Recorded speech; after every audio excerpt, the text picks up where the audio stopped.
حضرت علی فرماتے ہیں کہ دریا بہ رہا ہو، دریا، اس دریا میں اگر ایک قطرہ شراب کا گر جائے پھر وہ دریا خشک ہو جائے، پھر اس دریا کی سطح پر یعنی نیچے گھاس اگائے، اور اگر میرا گھوڑا وہ گھاس کھا لے تو میں اس گھوڑے کی سواری کرنا پسند نہیں کرتا۔ اتنی نفرت نشے سے، شراب سے مولا علی شیر خدا کی۔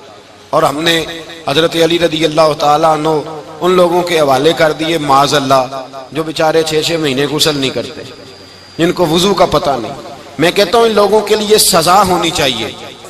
میں اس ہزاروں کے اجتماع میں یہ کہتا ہوں کہ ان لوگوں پر پابندی ہونی چاہیے۔ حضرت علی کا نام تو مقدس نام ہے، مولا علی کی شخصیت تو مقدس شخصیت ہے۔ جس آدمی کے منہ کے اندر سگریٹ کی بدبو آ رہی ہے، گند جس شخص نے اپنی زبان پہ بھرا ہوا ہے، وہ علی علی پکار رہا ہے، پابندی ہونی چاہیے۔